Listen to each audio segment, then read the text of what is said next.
The Amazing World of Gumball has evolved from an experiment to a multi-million-dollar show in just 14 years.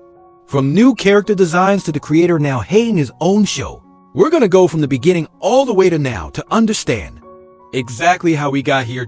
The Amazing World of Gumball officially premiered on May 9, 2011, but the idea actually goes all the way back to 2008. At the time, it was a rough concept with the working title Gumball. And while the characters were still coming together, what really stood out was the animation. It mixed 2D styles and 3D styles with real-world images. A strange combo at the time, but one that ended up giving the show its signature look. But the mix of styles didn't just apply to the backgrounds. It extended to the characters themselves. Gumball had his blue look, but was noticeably less polished, which they probably did on purpose. His head was more rectangular in shape, and his enormous eyes took up the majority of his face in the even earlier designs of Gumball. The blue cat we all know and love today wasn't even planned to exist. Originally, he was going to be a blue dog. But as the character developed, they realized his personality, unlucky but still cheerful, would better fit a cat, specifically a black cat. However, the black cat idea was still too limiting for the kinds of stories they wanted to tell, so the team ended up going back to the drawing board, trying to find something that would stand out even more. And that's when they got an idea. They decided to make him blue because it wasn't a color you typically see on cats, and it gave off this 70s, 80s Japanese mascot vibe. That one change ended up defining Gumball forever, making the blue cat instantly recognizable all around the world. But Gumball wasn't the only character to go through a transformation. Darwin's story is just as personal and unique. He was inspired by Ben Beckett, the showmaker's real-life friend Paul, who spent so much time with the family that they were basically like his adoptive parents to him. That experience shaped Darwin's role on the show, not as just Gumball's best friend, but as someone who was brought into the Watterson family and loved like one of their own. And just like his backstory, Darwin's design went through some changes too. His overall look was recognizable, but those early versions were definitely a bit different. His eyes were oversized, and his head looked way too big for his body. And maybe the biggest challenge was he was originally animated in 3D instead of 2D. But it wasn't just the animation that was changed in the pilot. The voices were completely different too. Ready? Ready? Ready for what? Gumball was still in its very early stages, but it was clearly on the path to something special. And in 2011, we finally got to see the potential come to life when the first episode premiered in the US, called the DVD.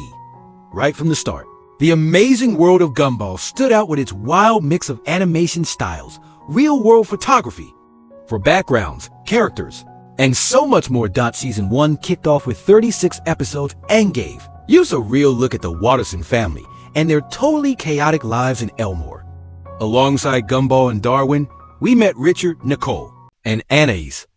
People were hooked fast, and it didn't take long for Gumball to become one of Cartoon Network's most popular shows. Behind the scenes, the show would always be changing, especially when it comes to the voice actors. In the beginning, Logan Grove and Kwesi Botch took over the new voices of Gumball and Darwin, and they showed that they were perfect picks to bring Gumball and Darwin to life.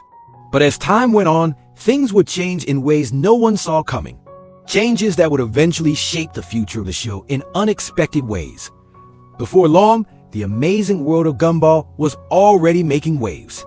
In 2011, just after debuting, it won the British Academy Children's Award for Animation.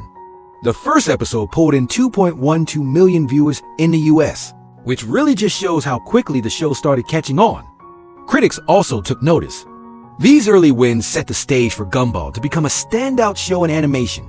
But after a successful debut season, Gumball came back with even more energy and creativity in Season 2, premiering on August 7, 2012. The new season continued what made it a hit. Some major changes this year included updates to Gumball and Darwin's appearances. While they still had the same iconic designs we all know and love, a few subtle changes were made, such as fading the shadow on Darwin's body, which was mistaken a lot for clothes, and rounding out both Darwin and Gumball's eyes. This would also be the case with the rest of the Watterson family to match Gumball and Dart in this year. Logan Grove, Gumball's voice actor, will go on to win an Annie Award for the best voice acting in animated TV production, a recognition that showcased his incredible talent and dedication that he put into bringing Gumball to life. You're a complete nutcase, man. I don't want to fight you anymore. Behind the scenes, though, there were a few things that were starting to unravel. The actors behind Gumball and Darwin were facing a growing problem that, while going unnoticed by many, would only intensify over the next few years. Season 3 of The Amazing World of Gumball kicked off on June 5, 2014 with a major change. The voices of Gumball and Darwin, Logan Grove and Kwesi Botch, who had voiced the duo since Season 1, stepped away as their voices naturally matured. By the end of Season 2, it was clear that their voices were getting deeper, and they were starting to outgrow their roles. If you compare Seasons 1 and 2, you can hear a huge difference. So, in the episode The Kids, Gumball's voice actor was switched out to Jacob Hopkins, and Darwin's voice actor was switched out to Terrell Ransom Jr. Season 3 also marked the final update for the Watterson's family designs. They got rounder eyes and a slight visual upgrade, but from this point on, their appearances remained mostly the same. By 2015, The Amazing World of Gumball had really found its place, mixing good writing with a visually appealing show that really stood out to fans. And Season 4, which came out this year, was proof of that. With a 93% rating on Rotten Tomatoes and consistently strong fan feedback, it was clear the show wasn't slowing down anytime soon. Every episode continued to push the boundaries. Around this time, fans couldn't help but speculate about the possibility of a Gumball movie. It wasn't confirmed, but the idea started to slowly become more talked about. As Gumball's fan base grew, the idea of a movie wasn't totally out of the question anymore. It started to feel like a real possibility. And in October of this year, Ben Bucklett dropped a casual comment that would cause years of excitement. In an interview with The Times, a popular British news company, Ben Bucklett mentioned that there was interest in making a Gumball movie. It wasn't an official announcement, but that one comment would set the fan base on fire, turning the idea of a Gumball movie from a mere wish to something that's entirely possible. If only they knew the challenges behind the scenes, issues, delays, and obstacles that would hold up the movie for years. But before any of that came to light, Season 5 of Gumball dropped in 2016, keeping fans occupied while they anxiously waited for news on the movie. But not even a week after Season 5 of Gumball dropped, the creator, Ben Bucklett, announced that Season 6 would be his last season he'd work on. Ben had been with The Amazing World of Gumball from the start, so his announcement marked a major turning point for The Amazing World of Gumball. With him gone, the question came, could the show continue without the man who created it all? The creative direction would now fall into new hands, and that shift could change everything. I wonder what the show would look like without Ben. I'm glad it was his choice. That means we're definitely going to get a whole, complete, satisfying run.